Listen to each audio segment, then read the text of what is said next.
വിറയ്ക്കുക അല്ലെങ്കിൽ കൈ വെട്ടുക, ശരീരം മൊത്തത്തിൽ വെട്ടുക, അങ്ങനത്തെ ഉണ്ട്. ചിലപ്പോൾ വളരെ ശാന്തമായിട്ട് ജന്നി വരുന്നവരും. കുട്ടികൾക്ക് പനി വരുമ്പോൾ ജന്നി വരാറ്.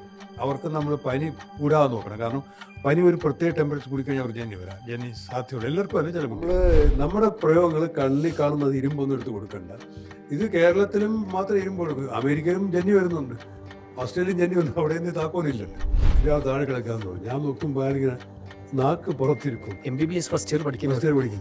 നമുക്ക് ഡെഡ് ബോഡി മാത്രമേ അന്ന് കൈകാര്യം ചെയ്തിട്ടുള്ളൂ. പേര് മെഡിക്കൽ വിദ്യയാണ്. കോട്ട് കൊണ്ട് പോകുമ്പോൾ ആൾ വേറെ ഡോക്ടറാണെന്ന്. അപ്പൊ ഇയാൾ പറഞ്ഞ് നടക്കുകയാണ്. അപ്പൊ നാക്കിങ്ങനെ ഉണ്ട്. അപ്പൊ എനിക്കൊരു ചെറിയ ബുദ്ധിയിൽ ഞാൻ എന്ത് ചെയ്തു, നാക്ക് കുത്തി ആതിരാൻ നോക്കി. ഒരൊറ്റ കടിയും പിന്നെ അതിന് ജന്നി. തുടർച്ചയായിട്ട് ജന്നിയിലേക്ക് പോകുന്ന അല്ലെങ്കിൽ നിൽക്കാത്ത ചില അവസരങ്ങൾ അത് റെയറാണ്. അപ്പോൾ അയാൾക്ക് ആ ജന്നി മാറി ചിലപ്പോൾ സമയമെടുക്കും ഓർമ്മയൊക്കെ. ചിലപ്പോൾ പേടിച്ചു എന്താ സംഭവിച്ചെന്നൊക്കെ ചോദിച്ചവർ അവർ ധൈര്യം കൊടുക്കും. ധൈര്യമായിട്ടേക്ക് ഞാനിവിടെ ഉണ്ടെന്നൊക്കെ പറയാം. ഈ കഴുത്തിലൊക്കെ വല്ല ഇറുകിയ വസ്ത്രമോ ഒക്കെ ഉണ്ടെങ്കിൽ അതൊക്കെ ഒന്ന് അയച്ചു കൊടുക്കും. പാരമ്പര്യ ഘടകങ്ങളും ഉണ്ട്. അത് മാത്രമല്ല ചിലപ്പോൾ പല റീസൺസ് ഉണ്ട്. ഇപ്പോൾ ഈ തലയൊട്ടിക്കുണ്ടാകുന്ന ഒരു ഇഞ്ചുറി ഉണ്ടാകാം, തലയ്ക്കകത്തുണ്ടാകുന്ന ഇഞ്ചുറി വേണമെങ്കിൽ അത് കാരണമാകാം. ചില അണുബാധകൾക്ക് ശേഷം അങ്ങനെ തലച്ചോറ്, അങ്ങനെ പല റീസൺസ് ഉണ്ട്. ഡോക്ടർ SS ലാലിന് ABC ടോക്കിലേക്ക് സ്വാഗതം. This video is powered by Medimix. ജന്നി ഫിക്സ് അങ്ങനെയുള്ള രോഗികളെ നമ്മുടെ മുമ്പിൽ അല്ലെങ്കിൽ രോഗം കണ്ടു കഴിഞ്ഞാൽ എന്താണ് നമ്മൾ ചെയ്യേണ്ടത്? ശരിക്കുള്ള പേര് അപസ്മാരം അല്ലേ? അപസ്മാര രോഗാവസ്ഥയാണ്. അപസ്മാരം എപ്പിലെപ്സി എന്ന് പറയും. അതിൻ്റെ ഒരു ലക്ഷണമാണ് ഈ ജന്നി വരിക എന്ന് പറയും. ഈ വരുന്ന ആ ഒരു കിടുങ്ങലിലാണ് നമ്മൾ ജന്നി എന്ന് പറയുന്നത്. ഓർമ്മ പോയിട്ട് ഈ എല്ലാത്തിനും ഇങ്ങനെ കുറയണമെന്നില്ല. ശരീരം വിറയ്ക്കുക അല്ലെങ്കിൽ കൈ വെട്ടുക, ശരീരം മൊത്തത്തിൽ വെട്ടുക, അങ്ങനത്തെ ഉണ്ട്. ചിലപ്പോൾ വളരെ ശാന്തമായിട്ട് ജന്നി വരുന്നവരും ഉണ്ട്. താക്കോൽ കൊടുത്ത് പറ്റുമോ? താക്കോലൊക്കെ ഭയങ്കര അബദ്ധമാണ്. അത് എങ്ങനെ നമ്മുടെ ചരിത്രത്തിൽ, കാരണം ലോകത്ത് വേറിട്ടും താക്കോൽ കൊടുക്കാറില്ല.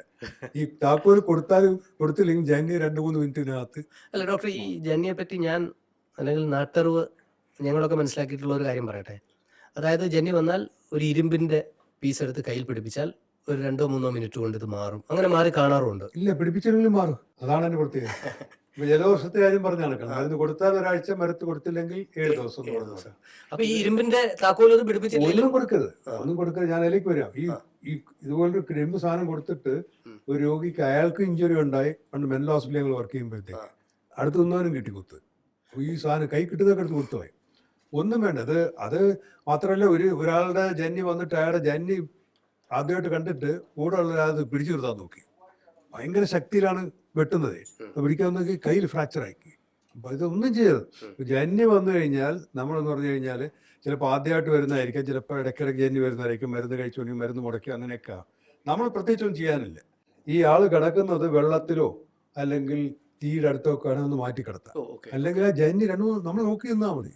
നമുക്ക് ഈ ഭയം തോന്നുന്നത് കൊണ്ട് പേടിച്ചിട്ട് നമ്മളൊന്നും ചെയ്യണ്ട. ഇപ്പൊ ഡോക്ടറോ നഴ്സൊക്കെ കൊണ്ട് അവർക്ക് അടുത്ത ഇത് പറയാം. അപ്പൊ നമ്മൾ പ്രത്യേകിച്ച് ഒന്നും ചെയ്യേണ്ട. 2-3 മിനിറ്റ് കൊണ്ട് ആ ജന്നി സാധാരണതയിൽ മാറും. തുടർച്ചയായിട്ട് ജന്നിയിലേക്ക് പോകുന്ന അല്ലെങ്കിൽ നിൽക്കാത്ത ചില അവസരങ്ങൾ അത് റെയറാണ്. അപ്പോൾ അയാൾക്ക് ആ ജന്നി മാറി ചിലപ്പോൾ സമയമെടുക്കും ഓർമ്മയൊക്കെ. ചിലപ്പോൾ പേടിച്ചു എന്താ സംഭവിച്ചെന്നൊക്കെ ചോദിച്ചവർ അവർ ധൈര്യം കൊടുക്കും. ധൈര്യമായിട്ടേക്ക് ഞാനിവിടെ ഉണ്ടെന്നൊക്കെ പറയാം. ഈ കഴുത്തിലൊക്കെ വല്ല ഇറുകിയ വസ്ത്രമോ ഒക്കെ ഉണ്ടെങ്കിൽ അതൊക്കെ ഒന്ന് അയച്ചു കൊടുക്കുക. പക്ഷേ ഈ ജന്നി വലിയ ഇതൊന്നും ചെയ്യണ്ട. ദൂരം പതയൊക്കെ വരുമ്പോഴത്തേക്ക് നമുക്ക് ഇത് സാധാരണ ഈ ജന്നിയുടെ ഇടയിൽ ചെയ്ത് നോക്കി കഴിഞ്ഞാൽ ഇപ്പോൾ ട്രെയിൻഡ് അല്ലാത്ത ഒരാളെയും ബുദ്ധിമുട്ടാണ്. അപ്പോൾ അത് കഴിഞ്ഞതിന് ശേഷം അവരൊന്ന് ചരിച്ച് കിടത്തിയിട്ട് ഒരു പ്രത്യേക പൊസിഷനൊക്കെ ഉണ്ട്, ഗൂഗിളൊക്കെ ചെയ്താൽ കാണാൻ പറ്റും. അപ്പോൾ അവർ ഈ നുരയും പതയൊക്കെ സൈഡിലേക്ക് ഒഴുകിപ്പോകുന്ന രീതിയിൽ കിടത്തി കഴിഞ്ഞാൽ അല്ലെങ്കിൽ ചിലപ്പോൾ ശ്വാസകോശത്തിലേക്ക് വരാം. പക്ഷേ ജന്നി നടന്നുകൊണ്ടിരിക്കുമ്പോൾ പലപ്പോഴും കയറി പിടിക്കാൻ നോക്കും, അതിൻ്റെ താക്കോൽ കൊടുക്കാൻ നോക്കും, ഇരുമ്പ് സാധനങ്ങൾ കൊടുക്കാൻ. അതൊക്കെ ഉപദ്രവമാണ്, പലപ്പോഴും അപകടം ഉണ്ടാക്കി. സ്വയം ചിലപ്പോൾ അവർ ശരീരത്തിലേക്ക് അറിയാതെ ഈ വെട്ടുന്നതിനകത്ത് ഒരു പിടിച്ചു കൊടുത്ത് അവരുടെ ദേഹത്തെ കൊള്ളുന്നത്. നമ്മൾ സിനിമകളിലൊക്കെ ഈ ഇത് വരുമ്പം താക്കോൽ എടുക്കാൻ ഓടുന്നൊക്കെ നമ്മൾ കണ്ടിട്ടുണ്ട്. അല്ല, ഇത് ശരിക്കും ഡോക്ടർ, ഇത് ശരീരത്തിലേക്കുള്ള കറണ്ടിന്റെ പ്രവാഹത്തിൽ വരുന്ന മാറ്റമാണ്. നമ്മുടെ തലച്ചോറ് എന്നാൽ ശരീരത്തിലേക്ക് ഈ കറണ്ടാണല്ലോ നമ്മുടെ അതിനകത്തുണ്ടാകുന്ന ഷോർട്ട് സർക്യൂട്ട് എന്ന് വേണമെങ്കിൽ പറയാം. ഒരു ഷോർട്ട് സർക്യൂട്ടിന് തുല്യമായിട്ടാണ് അപ്പോൾ ഈ കൺട്രോൾ പോയി പോകുന്നത്. തലച്ചോറിന് വൈദ്യുത പ്രവാഹമുണ്ട് ശരീരത്തിന്റെ എല്ലാ ഭാഗങ്ങളിലേക്കും ഞരമ്പുകൾ വഴി. അതിനകത്ത് തലച്ചോറിന് ഷോർട്ട് സർക്യൂട്ട് എന്നാണ് എളുപ്പത്തിൽ പറയാവും. അപ്പോൾ അത് ഒരു രോഗമായിട്ട് ഭയന്നു പോകേണ്ട കാര്യം. ചിലർക്ക് എപ്പിലെപ്സി വരുന്നവർക്ക് ചിലപ്പോൾ വരും. ചിലർക്ക് കുറച്ച് നാൾ മരുന്ന് കഴിക്കുമ്പോൾ മരുന്ന് പതുക്കെ കുറച്ച് നിർത്താൻ പറ്റും. ചിലർക്ക് ആയുഷ്കാലം കഴിക്കേണ്ടി വരുന്നവരൊക്കെ ഉണ്ട് ജന്നി അപസ്മാര രോഗികൾ. അത് കൺട്രോളിൽ നിർത്തുന്നവരുണ്ട്. ഇപ്പം നല്ല മരുന്നുകളൊക്കെ ഉണ്ട്. പണ്ടൊക്കെ ഈ കൊടുക്കുമ്പോൾ ഉറങ്ങി പോകുന്ന മരുന്നുകൾ മാത്രമേ. ഇപ്പോൾ സാധാരണ രീതിയിൽ എല്ലാ കാര്യങ്ങളും ചെയ്യാവുന്ന രീതിയിൽ ജന്നി വരുന്നവരുണ്ട്. അവർക്ക് ഡ്രൈവിംഗ് അങ്ങനെ അത് ഒഴിവാക്കാൻ പറയും. കാരണം വരാതിരിക്കുക, വന്നാൽ അപകടം ഉണ്ടായിരിക്കാൻ പറ്റും. അല്ലെങ്കിൽ സാധാരണ ജീവിതം നയിക്കാൻ പറ്റുന്നവരാണ്. ഇത് ചികിത്സിച്ച് ഭേദമാക്കാൻ പറ്റൂ. ഇതിന് ചിലപ്പോൾ ഒരു പ്രാവശ്യം എങ്കിലും ജന്നി വന്നിട്ടുള്ളത് തന്നെ ഒരു 8-10% അങ്ങനൊരു കണക്കുണ്ട്. ജീവിതത്തിൽ എപ്പോഴെങ്കിലും വന്നിട്ട് അത്ര കൃത്യമായിട്ട് ഓർക്കുന്നില്ല. അപ്പോൾ എപ്പോഴെങ്കിലുമൊക്കെ വന്നിട്ടുണ്ടാകും. ഒരു പ്രാവശ്യം വന്നിട്ട് ഒരിക്കലും വരാത്തവരും 10% ആൾക്കാർക്ക് ജീവിതത്തിൽ ശതമാനത്തെ എനിക്ക് ചെക്ക് ചെയ്യാം. പക്ഷെ എന്ന് പറഞ്ഞാൽ ഒരു പ്രാവശ്യം ജന്നി വന്നിട്ടുള്ള ഒരുപാട് പേരാണ്. ഒരു പ്രാവശ്യം. പക്ഷെ അത് തുടരണമെന്നില്ല. എൻ്റെ ക്ലാസ്മേറ്റിന് വന്നിട്ടുണ്ട്. എനിക്ക് സ്കൂട്ടർ ഓടിച്ച് പോകുമ്പോൾ സ്കൂട്ടറിൽ നിന്നൊക്കെ താഴെ വീണ് ജന്നി വന്നിട്ട് അയാൾക്ക് 2-3 വർഷം മരുന്ന് കഴിച്ചു. പിന്നെ അയാൾക്ക് വന്നിട്ട് കഴിക്കാം. പക്ഷെ അപസ്മാര രോഗമായി കഴിഞ്ഞാൽ അത് ഒരു പാരമ്പര്യ രോഗത്തിന് പാരമ്പര്യ ഘടകങ്ങളും ഉണ്ട്. അത് മാത്രമല്ല ചിലപ്പോൾ പല റീസൺസ് ഉണ്ട്. ഇപ്പോൾ തലയൊട്ടിക്കുണ്ടാകുന്ന ഒരു ഇഞ്ചുറി ഉണ്ടാകാം, തലയ്ക്കകത്തുണ്ടാകുന്ന ഇഞ്ചുറി വേണമെങ്കിൽ അത് കാരണമാകാം. പിന്നെ ചില അണുബാധകൾക്ക് ശേഷം അങ്ങനെ തലച്ചോറ്, അങ്ങനെ പല റീസൺസ് ഉണ്ട്. അല്ലാതെ തന്നെ പ്രത്യേകിച്ച് കാരണമൊന്നും കണ്ടുപിടിക്കാൻ പറ്റാത്ത, നമുക്ക് കൃത്യമായിട്ട് ഈ MRI സ്കാനോ സകലം ചെയ്താൽ പോലും എന്താണ് എവിടെയെങ്കിലും ഒരു തകരാറ് കണ്ടുപിടിക്കാൻ പറ്റാത്ത ഇതുമുണ്ട്. ഈ കുട്ടികൾക്ക് ഉണ്ടാകുന്ന ഫിക്സ് ഒക്കെ ഇതുമായിട്ട് ചിലപ്പോൾ കുട്ടികൾക്ക് പനി വരുമ്പോൾ ജന്നി വരാറ്.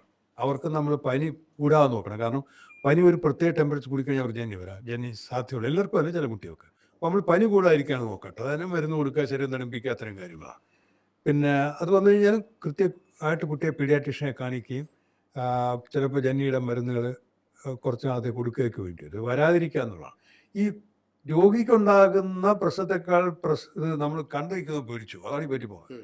അവർ ഫ്രാൻറ്റിക്കായിട്ട് എന്തെങ്കിലും ചെയ്താണ് പലപ്പോഴും കുഴപ്പമുണ്ടായി. അപ്പോൾ അതുപോലെ മാത്രമല്ല, പല പേരൻസും ഒക്കെ ഇത് കേൾക്കുന്നുണ്ടാവും.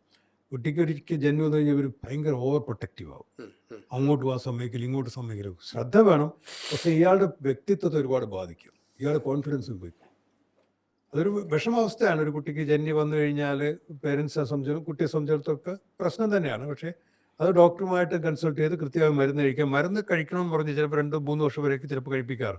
അത് മുടങ്ങാതെ കഴിക്കണം. കാരണം മുടങ്ങാതിരിക്കുക എന്ന് പറഞ്ഞാൽ രക്തത്തിൽ എപ്പോഴും മരുന്നിൻ്റെ അളവ് വേണം. അപ്പോൾ ഒരു മരുന്ന് മുടങ്ങിക്കഴിഞ്ഞാൽ ആ സമയത്ത് രക്തത്തിൽ മരുന്നിൻ്റെ അളവ് കുറയുമ്പോഴേക്കും ചിലപ്പോൾ ജന്നി വരുന്നത്. വീണ്ടും തുടർച്ചയായിട്ട് കുറയാതെ കഴിക്കേണ്ടത്. അത്തരം കാര്യങ്ങൾ ശ്രദ്ധിക്കണമെന്നല്ലാതെ പലപ്പോഴും എനിക്കറിയാവുന്ന ഫാമിലീസും ഉണ്ട്. വളരെ മിടുക്കരായിരിക്കും, സമർത്ഥരായിരിക്കും. പക്ഷേ ഇതിന് ശേഷം ഓവർ പ്രൊട്ടക്റ്റ് ചെയ്ത് അവർക്കൊന്നും ചെയ്യാൻ വയ്യാത്ത, സ്വമേധയാ കാര്യങ്ങൾ ചെയ്യാനുള്ള തീരുമാനം എടുക്കാൻ പറ്റാത്ത ആൾക്കാരൊക്കെ മാറ്റിക്കളയാം. അത് പ്രത്യേകിച്ച് ശ്രദ്ധിക്കേണ്ട. ഇത് പറയാൻ എളുപ്പമാണ്. നമ്മുടെ വീട്ടിലൊരാൾക്ക് വരുമ്പോൾ ഉണ്ടാകുന്ന ബുദ്ധിമുട്ട് യാഥാർത്ഥ്യം തന്നെയാണ്. പിന്നെ ഈ പ്രഥമ ശുശ്രൂഷ എന്ന് പറഞ്ഞ് ചെയ്യുന്നതിനകത്താണ് അബദ്ധം. പിന്നെ ഞാനൊരു നോവൽ എഴുതിയിട്ടുണ്ട്. അതിനകത്ത് ഞാൻ മെഡിക്കൽ വിദ്യാർത്ഥി ആയിരിക്കുമ്പോൾ ഒരു മരണ വീട്ടിൽ പരിശോധിക്കാൻ പോയതാണ്. എനിക്കത് മരിച്ചോ ഇല്ലെന്ന് നോക്കാൻ പോലും അറിയില്ല ഫസ്റ്റ് ഇയർ. പക്ഷെ നാട്ടിലെല്ലാവരും ചുമന്നെടുത്തുകൊണ്ട് എന്നെ കൊണ്ടുപോയി. അപ്പോൾ അതൊരു ഹാസ്യം അടങ്ങുന്ന നോവലായിട്ട് ഞാൻ പബ്ലിഷ് ചെയ്തിട്ടുള്ളതാണ്. അപ്പോൾ അത് കഴിഞ്ഞപ്പോഴത്തേക്ക് വടോന്ന സൗണ്ട് കേട്ടു. ഇരുട്ടത്തെ ഒരാൾ, അവിടുത്തെ ഒരു ഇലക്ട്രീഷ്യൻ, ഭയങ്കര തടി, ജിമ്മിലൊക്കെ പോകണം, അയാൾ മറിഞ്ഞേക്ക് പോയിരുന്നു. അപ്പോൾ ഡോക്ടറെ എന്ന് പറയുന്നത്, ഞാൻ ഫസ്റ്റ് ഇയർ ഡോക്ടറെ നോക്കിയാൽ നമുക്ക് നാണക്കേടാണ്. വിളിച്ചോണ്ട് ഇയാൾ താഴെ കിടക്കാന്ന് പറഞ്ഞു. ഞാൻ നോക്കുമ്പോൾ അയാളിങ്ങനെ നാക്ക് പുറത്തിരിക്കും. MBBS ഫസ്റ്റ് ഇയർ പഠിക്കുന്നു. നമുക്ക് ഡെഡ് ബോഡി മാത്രമേ അത് കൈകാര്യം ചെയ്തിട്ടുള്ളൂ. പേര് മെഡിക്കൽ വിദ്യാർത്ഥി, കോട്ട് കൊണ്ട് പോകുമ്പോൾ ആൾ വേറെ ഡോക്ടറാണെന്ന്. അപ്പോൾ ഇയാൾ പറഞ്ഞ് കിടക്കുകയാണ്. അപ്പോൾ നാക്കിങ്ങനെ ഉണ്ട്. അപ്പോൾ എനിക്കൊരു ചെറിയ ബുദ്ധിയിൽ ഞാൻ എന്ത് ചെയ്തു, നാക്ക് കുത്തി ആതിരാൻ നോക്കി. ഒരൊറ്റ കടിയും പിന്നെ ജന്യായി. ഈ ഇരുട്ടത്തെ അയാളുടെ പുറത്ത് ഞാനും ചികിത്സ ചെയ്യാൻ ചെന്ന ഡോക്ടറിൻ്റെ കൈ മുറിഞ്ഞ അവസ്ഥയായി. അപ്പോഴത്തെ ഇതുപോലെയാണ് ആൾക്കാർ താക്കോലെടുത്തുകൊണ്ട് ഞാൻ ഒന്നും വേണ്ടാന്ന് പറഞ്ഞു. പതുക്കെ ഊരിയെടുത്ത് സ്പൂണൊക്കെ കൊണ്ട് ഞാൻ പതുക്കെ വേർപെടി എൻ്റെ കൈ നല്ലോണം മുറിഞ്ഞു പോയി വരല്. പിന്നെ എന്നെ ആശുപത്രി കൊണ്ടുപോകേണ്ടി വരും.